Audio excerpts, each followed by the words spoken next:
हार्दिक स्वागत है। मैं हूं गौरांग पटेल। आज हम अहमदाबाद स्थित साबरमती नदी के किनारे दधीची ऋषि आश्रम की मुलाकात लेने जा रहे हैं।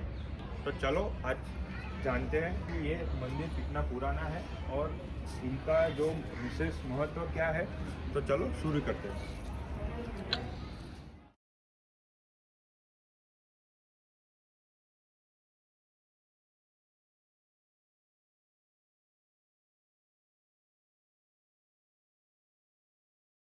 नमस्कार मित्रों, हॉक न्यूज़ के सभी दर्शकों को हमारा वंदन। ये जगह जो है आपको दिखाई दे रही है, वो जगह का नाम है दधीची क्षेत्र है। श्रीमद् भागवत ग्रंथ के अनुसार साबरमत्याः तटे दधीची क्षेत्रे स्थितः, साबरमती नदी के तट पर यह दधीची क्षेत्र है। उस दधीची क्षेत्र का जो आधिदेव है वो भगवान दधीची ऋषि है, जो अंगिरा गोत्र में उत्पन्न हुए। अंगिरा का अर्थ होता है यंग माने शरीर, रा माने दान। शरीर का जिसने दान दिया वो ऋषि दधीची, जिन्होंने इंद्र को अपने शरीर के अस्थि दिए और उस अस्थि से इंद्र ने वज्र बनाया और वज्र से वस्त्रासुर नाम का राक्षस का वध किया। यही जगह है वो दधीची ऋषि का आश्रम, जो आश्रम साबरमत्या तट यानी साबरमत्या नदी के किनारे। और दूसरी जगह है जो वहाँ यहाँ खड़गधारेश्वर मंदिर के दक्षिण के भाग में ये मंदिर स्थित है। यहाँ दुधाधारी महादेव उसे इसलिए कहते हैं कि अंगिरा गोत्र में जो दधीची ऋषि उत्पन्न हुए उनके देवता थे दुधनाथ महादेव। इसलिए यहाँ जो लिंग है वो दूध जैसा सफेद, माने कर्पूर गौरम करुणावतारम संसार सारम भुजगेंद्रहारम, वही यानी कर्पूर जैसा जिसका वर्ण है, जो करुणा के अवतार है, वो भगवान महादेव यहाँ स्थित है। इसीलिए जगह को दधीची क्षेत्र माने दुधाधारी महादेव कहते हैं। और ये जो क्षेत्र है वो क्षेत्र है अघोरी दादा का समाधि मंदिर। ये जो बात मैंने पहले बताई दधीची क्षेत्र की, वो सतयुग की बात है, पर कलयुग के प्रभाव में ये जगह क्षीण हो गई। उसी समय चार पांच साधु आए, उन्होंने ये जगह को जागृत किया। उन्होंने में से एक साधु ने यहाँ समाधि ली। उस समाधि का स्थान है ये अघोरी दादा की समाधि। आज भी यहाँ गुरुवार को या हर रोज गुलाब और सिगरेट भगवान को अर्पण की जाती है और सभी भक्तों की मनोकामना पूर्ण होती। ये जगह का नाम है अघोरी दादा का मंदिर, जो समाधि स्थिर है। और दूसरी बात बताऊं, पिछले 19 दिन से कामाख्या से एक साधु महात्मा जो अघोरी है, वो यहाँ आके 10 महाविद्या का पठन कर रहे हैं। वो अभी आज जिस समय आपसे मैं बात कर रहा हूँ वो यहाँ स्थित है, वो यहाँ विराजमान है, अपनी कुटिया में अभी बैठे हुए हैं।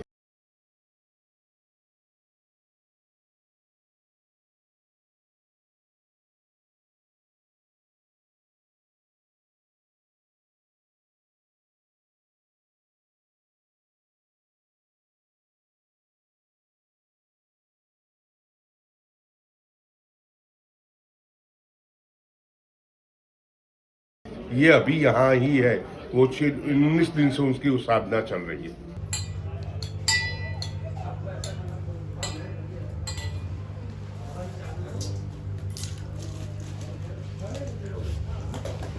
ये अभी आपने जो महात्मा को देखा, वो महात्मा राजस्थान से मुकुंदगढ़ से है, जो कामाख्या मंदिर में हर रोज नित्य पूजा करते हैं। मुकुंदगढ़ में उनका आश्रम है, उसका नाम है बाबा शैलेंद्रनाथ अघोरी, जो नित्य गायों की सेवा और राष्ट्र प्रेम, जो जितने यज्ञ होते हैं तो यज्ञ में उनका संकल्प रहता है गौ पूजा और राष्ट्र प्रेम।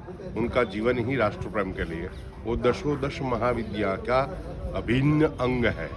वो उनके दर्शन वो हमारे मंदिर में भी आए हुए हैं, पधारे हुए 19 दिन से।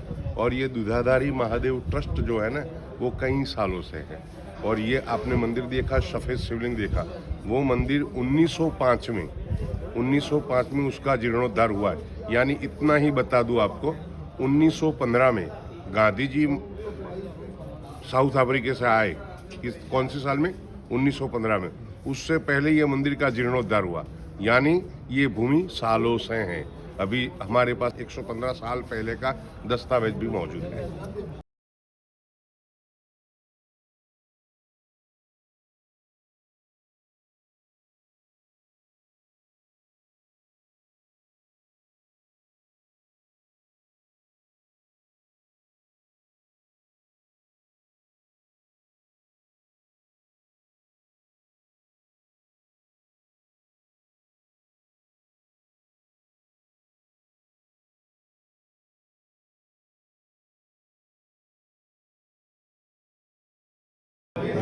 ऐसा है, भगवान नारद जी के 10 मानस पुत्र हुए जिसमें नारद जी भी है। ऐसे अथर्व ऋषि थे। अथर्व ऋषि का पुत्र जो है उनका नाम था दधीची, और दधीची के पुत्र का नाम था पिपलाद। ऐसे पुराणों में एक महत्वता है, जैसे दधीची ऋषि जैसे अपने शरीर छोड़ा, शरीर शांत हुआ, तब पिपलाद ऋषि पीपल के वृक्ष नीचे बैठ के बहुत समाधि की। इसलिए आज भी शनि का कोई स्तोत्र होता है तो पिपलाद उवाच शब्द आता है, यानी पिपलाद ऋषि ने शनि महाराज को प्रसन्न किया। जो पिपलाद ऋषि का शनि का स्तोत्र पाठ करता है उसके जीवन में आना शनि की ढैया भी दूर हो जाती। ये भूमि यही है। अभी आपको जो वीडियो में दिखाई पड़ रही वो नदी का नाम है साबरमती ही। उसका शास्त्रों में वर्णन है, साबरमत्या तटे कलऊ, कलयुग में सबसे पुण्यशाली नदी जो है वो साबरमती नदी है। उसी के तट पर हम विराजमान है। और जो सामने आपके पास दिखाई दे रहा है वो हमारे माननीय यशस्वी प्रधानमंत्री का विजन है।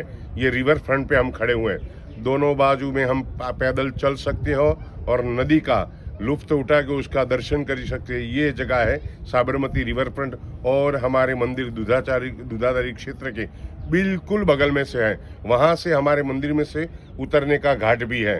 सब दर्शन यहाँ से होते हैं अच्छे से, और पितृतर्पण भी यहाँ होता है।